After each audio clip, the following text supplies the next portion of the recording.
मैंने आप लोगों को बताया था ध्वनि के बारे में कि ध्वनि उत्पन्न कैसे होती है।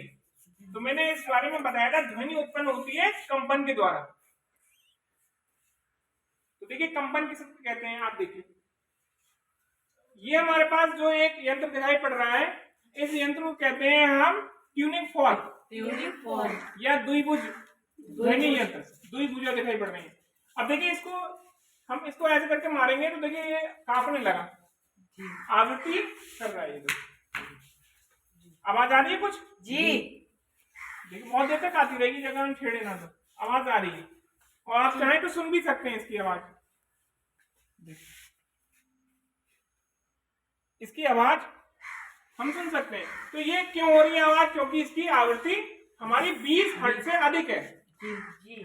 अगर कोई भी वस्तु 20 हर्ट्ज से 20,000 के बीच अगर वो कंपन कर रहा है, दोलन कर रहा है, तो वो चीज हमको सुनाई पड़ने लगती है। उन तरंगों को हम श्रव्य तरंगे कहते हैं। अब देखिए जैसे कि ये हमारा लटका हुआ घंटा,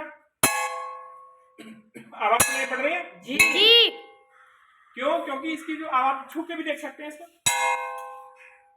कांप रहा है जी, दोलन कर रहा है, यानी इसी की आवृत्ति 20 से लेकर 20,000 हर्ट्ज तक है, वो हमारी श्रव्य तरंगें कहलाती है। जिनकी 20 से कम होती है वो सुनाई नहीं पड़ती हैं। जैसे कि हम अगर ये हाथ हिला रहे हैं तो आप देख सकते हैं कि हमारा 1 सेकंड में 20 बार नहीं हिल पा रहा है, इसलिए हमें सुनाई नहीं पड़ती। इसी प्रकार जो हमारी और अधिक वाली होती है, 20,000 से अधिक वाली, वो कुछ जीव जंतु ही उन्हें सुन सकते हैं, है ना, जैसे कुत्ता वगैरह, चूहा।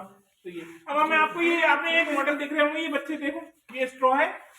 तो ध्वनि चलती किस प्रकार है, यानी हम लोग बातचीत कैसे कर रहे हैं, जब हम बात करते हैं तो हवा के कण जो है एकदम हिलते हैं और आपके कानों पर आके गिरते हैं। तो देखो कैसे गिरेंगे, ये मानिए ये हवा के कण है बहुत सारे, ये हवा के कण है।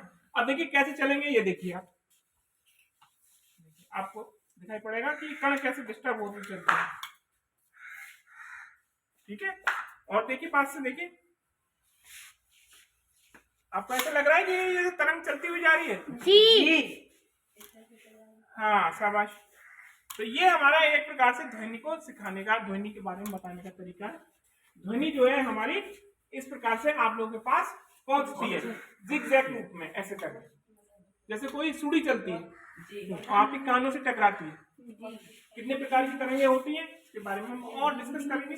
फिलहाल हमें यही सीखना था कि ध्वनि जो होती है ये हमारी कंपन के कारण उत्पन्न होती है, और वह ध्वनि सुनाई पड़ती है जिनकी आवृत्ति 20 से लेकर 20,000 हर्ट्ज के बीच होती है, वही हमारी श्रव्य तरंगें कहलाती हैं। वो हम मनुष्य हम लोग सुन सकते हैं। ये हमारे पास द्विभुज है, इस पर आवृत्ति लिखी होती है ना। आवृत्ति तो आप जानते हैं, 1 सेकंड में किए गए दोलनों की संख्या को हम आवृत्ति कहते हैं। ठीक है, ध्वनि के बारे में और डिस्कशन करेंगे इसके बारे में। Thank you.